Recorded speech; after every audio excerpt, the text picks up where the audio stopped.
নমস্কার, নিউজ 18 বাংলায় আপনাদের স্বাগত। আপনাদের সঙ্গে রয়েছি আমি প্রিয়াঙ্কা। বসিরহাটের দিকে নজর রাখছি শুরুতে, কারণ বসিরহাটের মাটিয়ায় খুন ঘিরে উত্তেজনা পরিস্থিতি। মেয়ের সঙ্গে বিয়ে দিতে রাজি না হওয়ায় প্রৌঢ়কে কুপিয়ে খুনের অভিযোগ। মালতীপুর স্টেশনের কাছেই তাকে খুন করা হয় এবং নিহতের টাকা নিয়ে পালানোর অভিযোগ অভিযুক্তের বিরুদ্ধে। অভিযুক্ত পলাতক। আরো বিস্তারিত জানবো, অনুপম রয়েছে প্রতিনিধি। অনুপম, এখনো পর্যন্ত পুলিশ সূত্রে আর কি চাঞ্চল্যকর তথ্য? কেন এই খুন এবং অভিযুক্ত পলাতক ছিল, তার কি কোনো রকম কোনো স্ট্রেস পাওয়া গেল বা পুলিশ সূত্রে কি জানতে পারছো?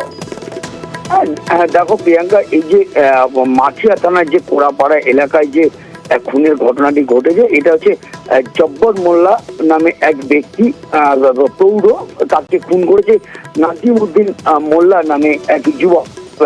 খুনের কারণ হিসেবে যেটা জব্বর মোল্লার পরিবার থেকে অভিযোগ করা হচ্ছে, সেটা হচ্ছে জব্বর মোল্লার মেয়েকে বিয়ে করতে চেয়েছিল এই নাজিম উদ্দিন মোল্লা, কিন্তু জব্বর মোল্লা এবং জব্বর মোল্লার মেয়ে দুজনেই কেউই বা জব্বর মোল্লার পরিবার কেউই এই বিয়েতে রাজি হয়নি এবং গত এক সপ্তাহ আগে সেই মেয়ের বিয়ে অন্যত্র জায়গায় সেই মেয়ের বিয়ে দিয়ে দেয় জব্বর মোল্লা। এরপরেই কিন্তু এই যে নাজিম উদ্দিন মোল্লা সে কিন্তু একদম সেই ক্ষোভে গতকাল রাতে যখন এই জব্বর মোল্লা তিনি সবজির ব্যবসা করে এবং বারাসাতে সবজির পাইকারি ব্যবসা করে, সেখান থেকে যখন ট্রেনে করে রাতে বাড়ি ফিরছিল, মালতীপুর স্টেশনে নেবে রেল লাইনে ধার দিয়ে যখন সে বাড়িতে আসছে, সেই সময় তাকে ধারালো অস্ত্র দিয়ে তার উপরে হামলা চালায় এবং সেখানে ধারালো অস্ত্র দিয়ে কুপিয়ে সে তাকে খুন করে। রক্তাক্ত অবস্থা সেখানে পড়ে থাকে এবং চিৎকার চেঁচামেচিতে এলাকার মানুষ তাকে উদ্ধার করে যখন বসিরহাট সুপার স্পেশালিটি হাসপাতালে নিয়ে আসে, তখন সেখানে ডাক্তাররা তাকে মৃত বলে ঘোষণা করে। এই মৃত্যুর ঘটনার খবর যখনই গ্রামে পৌঁছায়, তখনই কিন্তু গ্রামের মানুষের মধ্যে একটা আতঙ্ক ছড়িয়েছে। কিন্তু অনুপম, গতকাল রাতের এই ঘটনা, অভিযুক্ত পলাতক, তার এখনো পর্যন্ত তাকে কোনো ট্রেস করা গেল না, কিন্তু সেক্ষেত্রে দাঁড়িয়ে পুলিশ কি জানাচ্ছে? এই ঘটনার সঙ্গে আর কারা কারা জড়িত, কি জানাচ্ছে পুলিশ? হ্যাঁ দেখো, এই মুহূর্তে আমরা পুলিশ সূত্রে যেটা আমরা খবর পেয়েছি, এই ঘটনার সঙ্গে এই নাজিম উদ্দিন মোল্লা এখনো পর্যন্ত কিন্তু নাজিম উদ্দিন মোল্লার নামটাই উঠে আসছে, অন্য কোনো ব্যক্তি কিন্তু এর সঙ্গে যুক্ত নয়। এবং নাজিম উদ্দিন মোল্লা এবং তার পরিবার সবাই কিন্তু এই মুহূর্তে বাড়ি ছাড়া এবং ক্ষিপ্ত মানুষ গ্রামবাসী তার নাজিম উদ্দিন মোল্লার বাড়ি কিন্তু ভাঙচুর করেছে এবং এলাকায় এখনো যথেষ্ট উত্তেজনা রয়েছে এবং এলাকায় কিন্তু প্রচুর পুলিশ মোতায়েন রয়েছে। পুকুরের ছেলে নাজিমুদ্দিন মেরেছে আমার মেয়েকে বিবাহ করে বলেছিল, আমি দেইনি, তাই আমার স্বামী দেয়নি বলে আমার স্বামীটি কুপকেছে।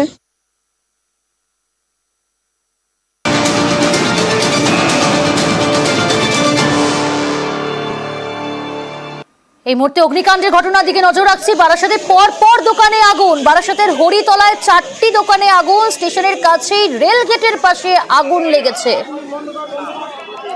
এ বিষয়ে আরো বিস্তারিত জানাবো আপনাদের। জিয়াউল রয়েছে প্রতিনিধি।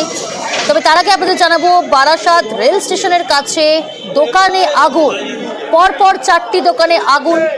স্টেশনের কাছে রেলগেট, রেলগেটের পাশেই এই দোকান, সেই দোকানেই কিন্তু আগুন লেগেছে। কিভাবে আগুন লাগলো, আগুন নিয়ন্ত্রণে কিনা জানার চেষ্টা করব। জিয়াউল রয়েছে প্রতিনিধি। জিয়াউল, আগুন কি নিয়ন্ত্রণে এসেছে? কিভাবে আগুন লাগলো, প্রাথমিকভাবে কি জানা যাচ্ছে এখনো পর্যন্ত, কি পরিস্থিতি?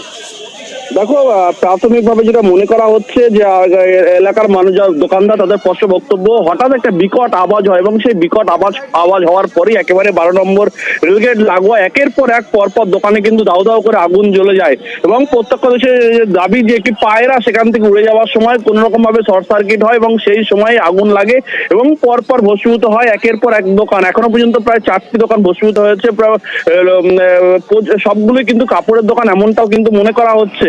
এবং ইতিমধ্যে দমকলের 2টি ইঞ্জিন প্রায় আধা ঘন্টা চেষ্টায় আগুন কিছুটা হলে নিয়ন্ত্রণে, কিন্তু এখন প্রচুর ধোঁয়া দেখা যাচ্ছে এবং যেহেতু রেলগেট লাগোয়া, 12 নম্বর রেলগেট লাগোয়া এই দোকানগুলি, ফলে প্রায় মিনিট 15 ধরে ট্রেন কিন্তু আপ এবং ডাউন, শিয়ালদা বনগাঁ, শিয়ালদা আশরাবাদ, শিয়ালদা বারাসাত শাখা সমস্ত ট্রেন কিন্তু 15 মিনিটের জন্য প্রায় 15 থেকে 20 মিনিট পুরোপুরি বন্ধ ছিল। ফলে এই মুহূর্তে রেল পরিষেবা স্বাভাবিক হলেও এখনো পর্যন্ত আগুন পুরোপুরি নিয়ন্ত্রণে আসেনি। তখন প্রচুর ধোঁয়া লক্ষ্য করা গেছে এবং পরপর যেহেতু একের পর এক দোকান দোকান রয়েছে, দোকান এই আগুন পরপর দোকানে না ছড়িয়ে পড়ে তার জন্য দমকল আধিকারিকরা চেষ্টা করছেন আগুন নেভানোর। ইতিমধ্যেই যে 4টি দোকানে আগুন লেগেছিল কিছুটা হলে নিয়ন্ত্রণে, কিন্তু প্রচুর ধোঁয়া রয়েছে এবং ক্ষয়ক্ষতির পরিমাণ এখনো স্পষ্ট নয়। তার কারণ পরপর দোকানে প্রচুর পরিমাণে কিন্তু কাপড় মজুদ ছিল এবং সেই কাপড়ের দোকানে কিন্তু আগুন লেগেছে। ইতিমধ্যে কিছুটা হলেও আগুন নিয়ন্ত্রণে, কিন্তু এই শর্ট সার্কিট না এই পায়রার জন্যই আগুন এখনো পর্যন্ত সেটা স্পষ্ট নয়, কিন্তু প্রত্যক্ষদর্শীর দাবি যে একটা বিকট আওয়াজ এবং তারপর থেকে পরপর দোকানে আগুন। বেশ,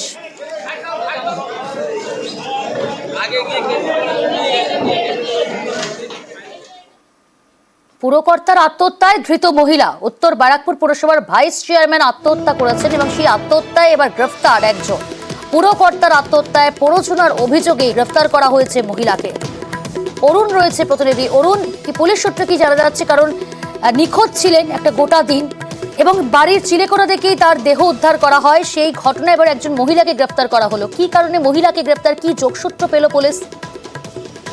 দেখো, উত্তর ব্যারাকপুর পুরসভার ভাইস চেয়ারম্যান গত রবিবার গলায় দড়ি দিয়ে আত্মহত্যা করেন। ফলে তার মৃত্যুকে ঘিরে একটা চাঞ্চল্য সৃষ্টি হয়েছে। তার পকেট থেকে একটা চিরকুট পাওয়া গেছিল।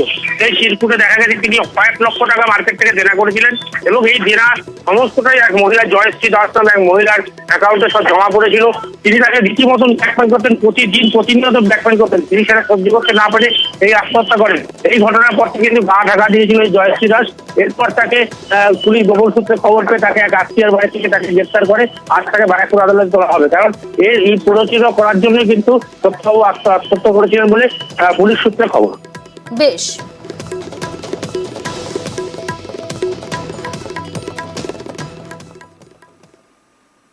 চাঞ্চল্যকর, ছড়িয়ে ছিটিয়ে পড়ে পিএইচির জলের পাউচ। বজবজের বিডিও অফিস চত্বরে নষ্ট হচ্ছে এইভাবেই জলের পাউচ। দেখছেন সেই ছবি। অফিসের পাশে ডোবায় পড়ে বস্তা বস্তা পাউচ নষ্ট হচ্ছে এইভাবেই জলের পাউচ। কিভাবে ডোবায় পড়ে বস্তা বস্তা জলের পাউচ, কোথা থেকে এলো জানবো। আরো বিস্তারিত জানাবে সমীর রয়েছে আমার সঙ্গে।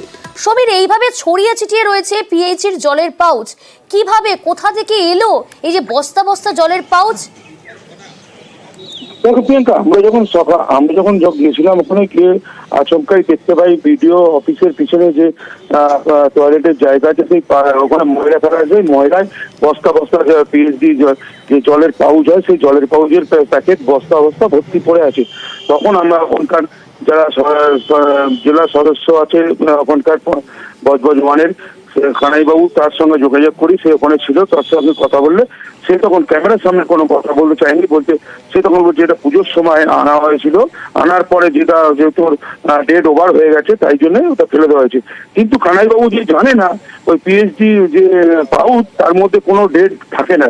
আর পুজোর সময় যদি নিয়ে আসতো তাহলে পুজো তো অক্টোবর মাসে গেছে, এটা নভেম্বর, তাহলে এই এক মাসের মধ্যেই কি জলটা নষ্ট হয়ে গেল? সেই নিয়ে এই প্রশ্ন উঠছে এবং অনেক রকম ভাবে বোঝাবার চেষ্টা করলো আমাদেরকে যে এই জলটা আমরা ফেলিনি, এমনি কোনোভাবে নষ্ট হয়ে গেছে, সেই পাউচ ফেলে গেছে।